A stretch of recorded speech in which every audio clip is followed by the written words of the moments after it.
ठाणे जिल्ह्यातील रस्ते कामांना गती देण्याचे उपमुख्यमंत्री एकनाथ शिंदे यांचे निर्देश।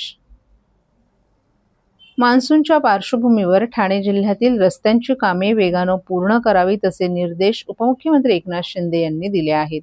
त्यासाठी ठाणे जिल्हाधिकाऱ्यांच्या अध्यक्षतेखाली सार्वजनिक बांधकाम विभाग, MSRDC आणि MMRDA यांनी एकत्रितपणे समन्वय साधून या कामांना गती द्यावी असे निर्देश शिंदे यांनी दिले आहेत। तसंच रस्त्यांवरील खड्डे तात्काळ बुजवून काम चालू असलेल्या रस्ते पावसाळ्यांपूर्वी सुस्थितीत आणावेत। तसंच जिल्ह्यातील धोकादायक पुलांचं तात्काळ स्ट्रक्चरल ऑडिट करावं असंही त्यांनी सांगितलं। ठाणे जिल्ह्यातील मुरबाड आणि मुंब्रा येथे गतवर्षी दरड कोसळून घडलेल्या दुर्घटनांच्या पार्श्वभूमीवर घाटात सुरू असलेल्या सुरक्षा कामांचा यावेळी आढावा घेण्यात आला। या दोन्ही ठिकाणी 70% काम पूर्ण झालं असून ते लवकरात लवकर पूर्ण करावे असे निर्देशही त्यांनी दिले आहेत। ठाणे जिल्ह्यातील मान्सूनपूर्व तयारीचा आढावा घेण्यासाठी आज विशेष बैठक मुंबईत पार पडली। या बैठकीत प्रामुख्याने ठाणे जिल्ह्यातील धोकादायक इमारतींच्या प्रश्नांवर चर्चा करण्यात आली। यावेळी दरवर्षी त्याच इमारतींना धोकादायक घोषित करण्याऐवजी त्यांची दुरुस्ती करायला हवी असं शिंदे यांनी सुचवलं। भिवंडी, कल्याण डोंबिवली, उल्हासनगर आणि मुंब्रा या हद्दीतील धोकादायक इमारतींचा क्लस्टर योजनेद्वारे पुनर्विकास करण्यासाठी ठाणे महानगरपालिकेच्या धर्तीवर क्लस्टर सेल स्थापन करून या प्रकल्पांना गती देण्याचे निर्देशही उपमुख्यमंत्री एकनाथ शिंदे यांनी संबंधित महानगरपालिकाच्या आयुक्तांना दिले आहेत। तसं झाले तरच धोकादायक इमारतींमध्ये जीव मुठीत धरून जगणाऱ्या लोकांना कायमचा दिलासा मिळू शकेल असं त्यांनी सांगितलं। याशिवाय यंदाच्या मान्सून लांबला असल्यानं नालेसफाईला अतिरिक्त वेळ मिळाला असून त्यामुळे उरलेली नालेसफाई वेगानं पूर्ण करावीत असंही त्यांनी सांगितलं। ठाणे महापालिकेच्या धर्तीवर इतर महानगरपालिकांनी देखील TDRF प्रमाणे स्वतंत्र आपत्ती व्यवस्थापन दल तयार करावं असं आवाहन शिंदे यांनी केलं। जिल्ह्यात होर्डिंग्स पडून दुर्घटना होऊ नये यासाठी त्यांचं स्ट्रक्चरल ऑडिट करावं।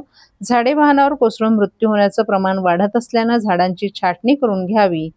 तसंच सखल भागात पाणी काढण्यासाठी लावलेले पंप सुरू आहेत की नाही याची खातरजमा करावी असंही त्यांनी सुचवलं। पावसाळ्यापूर्वी साथीचे रोग पसरू नयेत याची दक्षता घ्या। शहरी तसंच ग्रामीण रुग्णालयात पुरेसा औषध साठा ठेवावा। काही कामं करायची असल्यास त्यांना जिल्हा नियोजन समितीच्या फंडातून तात्काळ निधी उपलब्ध करून द्या असे निर्देशही त्यांनी या बैठकीत दिले आहेत। जिल्ह्यातील मान्सून परिस्थिती हाताळताना व्यवस्थेनं अलर्ट राहावं। सर्व यंत्रणांनी एकमेकांच्या समन्वयानं काम करावं। आपत्ती व्यवस्थापन करताना स्थानिक लोकप्रतिनिधींशी समन्वय साधावा असंही त्यांनी सांगितलं। सर्व नागरिकांना आवाहन करण्यात येत आहे की सध्या डासांमार्फत पसरणाऱ्या डेंग्यू या आजाराचा प्रसार रोखण्यासाठी प्रत्येकाने पुढील प्रमाणे कार्यवाही करावी। डेंग्यू आजार एडिस इजिप्ती हा डास चावल्याने होतो। या डासांची पैदास साचलेल्या किंवा साचवलेल्या स्वच्छ पाण्यामध्ये होते। 8 दिवसांपेक्षा जास्त दिवस पाणी उघडे व साचून राहिल्यास त्यात डास अंडी घालतात। अंड्यांच्या अळ्या तयार होऊन पुढे डास तयार होतात। यासाठी आपल्या घरातील पाणी साठे उदाहरणार्थ बॅरल्स, पिंपे, टाक्या, हौद, रांजणे इत्यादी दर आठवड्याला रिकामे करून घासून पुसून कोरडे करून पुन्हा भरावे। 1 दिवस कोरडा दिवस म्हणून पाळावा। पाणी साठ्यांना घट्ट झाकणे बसवावीत किंवा जुनी साडी, चादर, धोतर यांनी बांधून झाकून ठेवावीत, म्हणजे डास त्यात जाऊन अंडी घालणार नाहीत। घराच्या गच्चीवर, आजूबाजूला, अंगणात कोठेही पाणी साचू देऊ नये। भंगार सामान उघड्यावर टाकू नये, उदाहरणार्थ टायर्स, प्लास्टिक सामान, कुंड्या, टाकाऊ वस्तू इत्यादी। अशा सामानात पावसाचे पाणी साठून त्यात डेंग्यूच्या डासांची पैदास होते। घरातील कूलर्स, फ्रीजच्या पाठीमागील ट्रे हे देखील वेळोवेळी कोरडे करावेत। लक्षात ठेवा, नुसत्या फवारणीने डास घनता कमी होत नाही, तर त्यासाठी डास पैदास ठिकाणे नष्ट करणे ही आपल्या सर्वांची जबाबदारी आहे। कोणताही ताप अंगावर न काढता जवळच्या शासकीय रुग्णालयात मोफत औषधोपचार घ्या। अशा प्रकारे नागरिकांनी सहकार्य केल्यास डेंग्यूचा प्रसार रोखणे सहज शक्य आहे।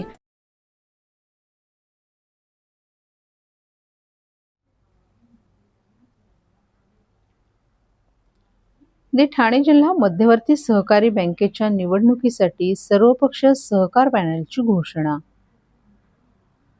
ठाणे जिल्हा मध्यवर्ती सहकारी बँकेच्या निवडणुकीसाठी ठाणे आणि पालघर जिल्ह्यातील सर्वपक्षीय नेत्यांनी आज ठाण्यात पत्रकार परिषद घेऊन सहकार पॅनेलची घोषणा केली.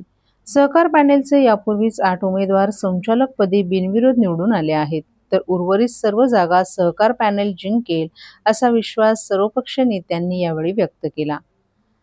प्रारंभी खासदार नरेश म्हस्के यांनी उपस्थितांचं स्वागत केलं. खासदार नरेश म्हस्के यांनी ठाणे जिल्हा मध्यवर्ती सहकारी बँकेच्या निवडणुकीत कधीही पक्षीय राजकारण आम्ही केलं नसल्याचं सांगितलं. दिघे साहेबांपासून ते एकनाथ शिंदे साहेबांपर्यंत कधीही शिवसेना पक्ष म्हणून यात उतरला नाही. विविध पक्षांशी चर्चा करून कुठेही पक्षीय राजकारण न करता शक्यतो बिनविरोध निवडणूक कशी होईल याकडे आमचा कल होता. मात्र चर्चा सुरू असताना काहींनी पॅनल जाहीर केलं. मग आम्ही सहकार हित डोळ्यांसमोर ठेवत सहकार पॅनल खाली निवडणूक लढवत असल्याचं खासदार नरेश म्हस्के यांनी सांगितलं. सहकार पॅनलच्या माध्यमातून आम्ही सर्वपक्षीय मंडळी ठाणे जिल्हा मध्यवर्ती सहकारी बँकेची ही निवडणूक एका विचाराने लढवत असल्याचं, सर्वपक्षीय सहकार पॅनल उभं करत असल्याचं खासदार सुरेश बाळामामा म्हात्रे यांनी सांगितलं. तर विद्यमान संचालक मंडळानं उत्तमरित्या बँक चालवली असून महाराष्ट्रामध्ये 1 नंबर तर भारतामध्ये 2 नंबरची आपली बँक असल्याचं क्षितिज ठाकूर यांनी सांगितलं. गेल्या 25 वर्षांपासून जिल्हा बँकेच्या निवडणुकीमध्ये आपला सहभाग असून आजपर्यंत कधीही बँकेमध्ये राजकारण कुठल्याच पक्षानं आणलं नव्हतं. अचानक काय झालं काय कळालं नाही. त्याआधीच एक पॅनल जाहीर झालं. यामुळे आम्हाला सगळ्यांना आश्चर्य वाटले. त्यामुळे आम्ही सहकार पॅनलच्या माध्यमातून एकत्र आल्याचं आमदार किसन कथोरे यांनी सांगितलं. तर भले वेगवेगळे पक्षातले असले तरी अनेक नेते ठाणे जिल्हा परिषद आणि ठाणे जिल्हा मध्यवर्ती सहकारी बँकेच्या माध्यमातून घडवले गेले असून या ठिकाणी पक्ष बाजूला सारून फक्त बँक कशी सक्षम होईल, बँकेच्या माध्यमातून ठाणे जिल्ह्यातल्या सर्वसामान्य लोकांना कसा फायदा होईल यासाठी आम्ही लक्ष देत असल्याचं परिवहन मंत्री प्रताप सरनाईक यांनी सांगितलं. या बँकेमध्ये सहकार पॅनल आपण उभा केलेला आहे. कशा स्वरूपाचा पॅनल असेल आणि कोणत्या पक्षांचा सहभाग आहे? गेल्या 25 वर्षापासून या बँकेशी मी संलग्न आहे. 25 वर्षामध्ये कुठल्याही राजकीय पक्षाने अशा प्रकारचा हस्तक्षेप नाही केलेला. पहिल्यांदा अशा प्रकारच्या निवडणुकीला सामोरं जायची वेळ येते दुसऱ्या पॅनलच्या माध्यमातून. तर मग सहकार पॅनलमध्ये आम्ही सगळेजण एकत्र आलेलो आहोत आणि या पॅनलला खरं म्हणजे आम्हाला पहिल्यापासून जी साथ दिली ती हितेंद्र ठाकूर साहेबांनी आम्हाला साथ दिली. त्यांच्या बरोबर अगोदर बऱ्याच जणांनी चर्चा केली. आम्ही सुद्धा सगळ्यांच्या बरोबर केली. शिंदे साहेबांच्या बरोबर चर्चा केली. सगळ्यांच्या बरोबर चर्चा करून हा सहकार पॅनल आम्ही एकत्रितपणे लढण्याचा निर्णय घेतला आणि आज तुमच्या समोर उमेदवारांची नावं घोषित केलेली आहेत. हे खरं म्हणजे अगोदर जे परिवर्तन पॅनल तयार झालं त्यांनी जर अशा पद्धतीने एकत्र आणलं असतं ना तर ही बिनविरोध निवडणूक झाली असती, याचा काही प्रश्न झाला नसता. ही निवडणूक आता बिनविरोध होऊ शकते का, तसा प्रयत्न करणार? आम्ही आज सगळ्यांनीच आमच्या सगळ्या नेत्यांनी जाहीर केलंय की जर परिवर्तन पॅनल मधल्या उमेदवारांनी किंवा त्यांच्या कोणी जे पुढे असतील त्यांनी सांगितलं तर आम्ही त्याला निश्चितपणे सहकार्य करू. पहिल्या बघत बसणार का आपण स्वतःहून चर्चा करणार? कारण का शेवटी या गोष्टीमध्ये निवडणूक होणारच आहे. परिवर्तन पॅनल हे त्यांनी अगोदर घोषित केलं, त्यांच्या नंतर आम्ही पॅनल घोषित केलं. त्यामुळे त्यांनी घाई केली, ती घाई केली नसती तर बिनविरोध झाली असती. चर्चा करा, त्यामुळे निश्चितपणे चर्चा केली असते आम्ही. तर ही निवडणूक जी एकीकडे जिल्हा बँकेची सोडून होतं थेट कपिल पाटील विरुद्ध किसन कथोरे अशी झालेली आहे. कारण याच्यामध्ये तुमचं एक वेगळं पॅनल, तुमचं एक वेगळं वर्चस्व, तुम्ही माझं आज नाही पहिल्यापासून सगळी मंडळी माझ्या बरोबर आमचे चांगले मित्र साहेब. ही निवडणूक आज की जरी पाटील आणि कथोरे विरुद्ध झालं तरी बिलकुल असं काही नाही. भाजप निवडणूक प्रदेशाध्यक्ष म्हणजे एक सांगतो तुम्हाला, खरं म्हणजे सहकारमध्ये कुठेही पक्षीय लेवलला निवडणूक लढली जात नाही. साखर कारखाने असतील, विविध सुतगिरण्या असतील, जे महाराष्ट्रातल्या कृषी उत्पन्न बाजार समित्या असतील, बँका असतील, पॅनलच्या माध्यमातून निशाणी घेतली जाते आणि त्या निशाणीवर पक्षाची कुठेही निशाणी नसते. आणि त्यामुळं हा जो पॅनल आहे हा आम्ही आमच्या स्वतंत्र पॅनल तयार केलाय आणि ती पण सगळ्या पक्षाची एकत्रपणे बसून आम्ही केली. सर कपिल पाटील म्हटले कळवा खाडीत बुडणाऱ्या तरुणाचा अग्निशमन दलाकडून बचाव. कळवा खाडीत बुडणाऱ्या एका 30 वर्ष तरुणाचा अग्निशमन दलाच्या 2 जवानांनी धाडसी बचाव करून त्याचा जीव वाचवलाय. याबाबत अग्निशमन अधिकारी संदीप कदम आणि वाहन चालक गणेश गवारी यांचं धाडसी कामगिरी केल्याबद्दल महापौर शर्मिला पिंपळकर आणि महापालिका आयुक्त सौरभ राव यांनी कौतुक केले.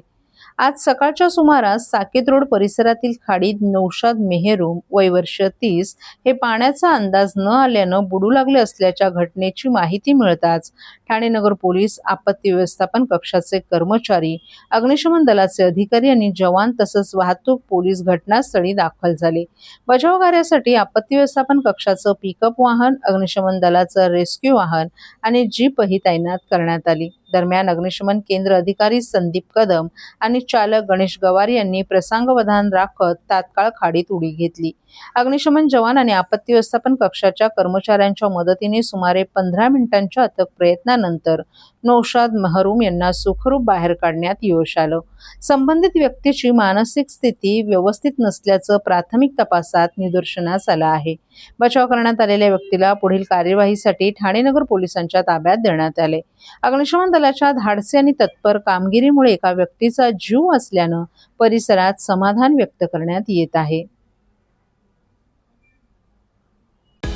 वाहतूक ऑपरेटरसाठी व्यावसायिक वाहने खरेदी करण्यासाठी सोपी आणि विश्वासार्ह कर्ज सुविधा. कर्ज मर्यादा 1 कोटी रुपयांपर्यंत, 5 वर्षांची परतफेडीची मुदत, आकर्षक व्याजदर. TJSB fleet term loan, TJSB सहकारी बैंक लिमिटेड, भरोसे का बैंक, भविष्य का bank. Asset backed credit loan, व्यवसाय आणि आर्थिक गरजांसाठी मालमत्तेवर आधारित कर्ज. कर्ज मर्यादा 5 कोटींपर्यंत, 120 महिन्यांचा परतफेडीचा कालावधी. विश्वासार्ह वित्तीय भागीदार तुमच्या प्रगतीसाठी. TJSB asset backed credit loan, TJSB सहकारी बैंक लिमिटेड, भरोसे का बैंक, भविष्य का बैंक. तुमच्या व्यवसायासाठी खेळते भांडवल, क्षमता विस्तार, आधुनिकीकरण आणि यंत्रसामग्री खरेदीसाठी विश्वसनीय ओव्हरड्राफ्ट सुविधा. कर्ज मर्यादा 7 कोटींपर्यंत, जलद मंजुरी, 120 महिन्यांचा परतफेडीचा कालावधी. TJSB ODS drop against property, TJSB सहकारी बैंक लिमिटेड, भरोसे का बैंक, भविष्य का बैंक.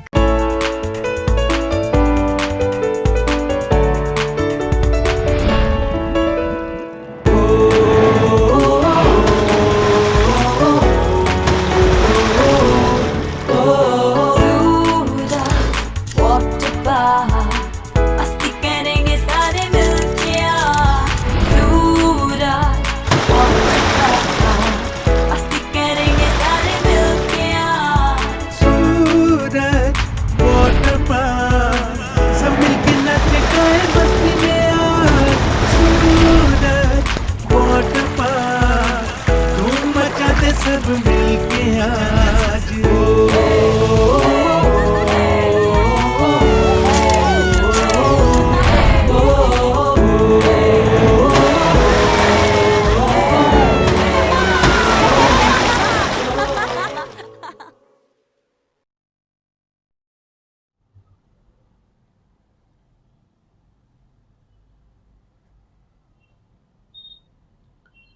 नवी मुंबई निमंत्रण पत्रिका वादावर नरेश म्हस्के यांची टीका. नवी मुंबईतील एका निमंत्रण पत्रिकेतून उपमुख्यमंत्री एकनाथ शिंदे यांचं नाव वगळण्यात आल्याच्या वादावर खासदार नरेश म्हस्के यांनी तीव्र प्रतिक्रिया व्यक्त केली आहे. ठाण्यात प्रसारमाध्यमांशी बोलताना त्यांनी नवी मुंबईतील राजकीय घडामोडींवर भाष्य करत अनेक मुद्द्यांवर स्पष्ट भूमिका मांडली. ठाणे महापालिकेच्या नगरसेवकांनी देखील आता विचार करावा की कोणाचं नाव ठेवायचं आणि कोणाचं वगळायचं. नवी मुंबईमध्ये सध्या गणेश नाईक जनता पार्टी सुरू असून हम करे सो कायदा अशी परिस्थिती निर्माण झाल्याचंही म्हस्के यांनी सांगितलं. तसंच त्यांनी ठाम शब्दात शिंदे साहेबांचं नाव पुसण्याची धमक कोणत्या मायच्या लालमध्ये नाही. काही भाजप आमदारही बोलतात की गणेश नाईक पक्ष अमित शहा आणि मोदींनाही जुमानत नाही, असंही त्यांनी सांगितलं. दरम्यान विरोधी पक्षनेते राहुल गांधी यांच्या संभाव्य पंतप्रधानपदाच्या चर्चेबाबत विचारले असता राहुल गांधी यांचं नाव पुढे आलं हे आमच्यासाठी चांगलंच आहे, त्यामुळे एनडीएची सत्ता पुन्हा येण्यास मदत होईल असंही त्यांनी सांगितलं. तर शर्मिला ठाकरे यांच्याबाबत प्रश्न विचारला असता यावर आपण काहीही बोलणार नाही अशी त्यांनी प्रतिक्रिया दिली. नवी मुंबईतील निमंत्रण पत्रिका वादामुळे महायुतीतील अंतर्गत मतभेदांबाबत चर्चा रंगल्या असताना म्हस्के यांच्या वक्तव्यामुळे या प्रकरणाला आणखीन राजकीय धार मिळाली आहे. मंत्री यांचं नाव कार्यक्रमामध्ये नाही. हे प्रोटोकॉलनुसार नाव टाकणं गरजेचं असतं, निमंत्रण देणं गरजेचं असतं. त्यावेळी आमदार खासदारांची पण नावं नाहीयेत. जाणीवपूर्वक नाईक हे सगळं करत आहेत का? राजकीय संघर्ष त्यांचा जो आहे तो शासकीय पातळीवरती घेताना दिसतो. हे बघा, एखाद्याची रेष पुसून स्वतःची रेष मोठी करता येत नाही. त्यासाठी स्वतः प्रयत्न करावे लागतात. एकनाथ शिंदे साहेबांचं जे स्थान आहे ते लोकांच्या हृदयावरती महाराष्ट्रामध्ये ज्या पद्धतीत कोरलेलं आहे आणि कोणी माईचा लाल आला तरी ते नाव ते पुसू शकत नाही. मी काल स्वतः कमिशनर साहेबांशी बोललो. त्यांनी सांगितलं मी जी कच्ची पत्रिका बनवली होती त्यामध्ये एकनाथ शिंदे साहेबांचं नाव टाकलं होतं, परंतु महापौर आणि गणेश नाईक यांच्या सांगण्यावरून महापौरांनी ते नाव काढलं. शोकांतिक आहे की या ठाणे महानगरपालिकेमध्ये आमची सत्ता आहे, एकहाती सत्ता आहे. यापूर्वी सुद्धा सत्ता होती. प्रोटोकॉलमध्ये गणेश नाईकांचं नाव टाकायची गरज नाही. जिल्ह्यातील मंत्री आहेत म्हणून आम्ही त्या ठिकाणी टाकतो. आमचे दुसरे मंत्री प्रताप सरनाईक साहेब त्यांचं नाव नोव्हेंबर टाकलं जात नाही. गरज नसताना सुद्धा आम्ही त्या ठिकाणी त्यांचं नाव टाकतो. परंतु अशा पद्धतीने आयत्या बिळावर नागोबाजी ही म्हण आहे. 10 जून 2025 साली कॅथलॅब असेल, डायलिसिस सेंटर असेल, सिटी स्कॅन असेल, मी स्वतः पत्र दिलेलं आहे एकनाथ शिंदे साहेबांना. त्यांनी स्वतः रेफर केलेलं आयुक्तांकडे आणि त्यानंतर ही सर्व त्या सुविधा तयार झाल्या. आचारसंहिता लागली म्हणून उद्घाटन करता आली नाही. परंतु अशा पद्धतीने जर आपण उद्घाटन करणार असतात, स्थानिक भाजपच्या आमदार आहेत मंदाताई, त्यांनी सुद्धा याला विरोध केलेला आहे. त्यांनी सुद्धा निषेध करून बाहेर पडलेले आहेत. एवढ्या छोट्या वृत्तीचं 2022 साली एकनाथ शिंदे साहेबांनी जर पाऊल उचललं नसतं आणि महाविकास आघाडीची सत्ता उलथून टाकली नसती तर तुम्हाला या लाल दिव्याच्या गाड्या मिळाल्या असत्या का, याचा सुद्धा विचार त्यांनी करायला पाहिजे. या पद्धतीने आता नाव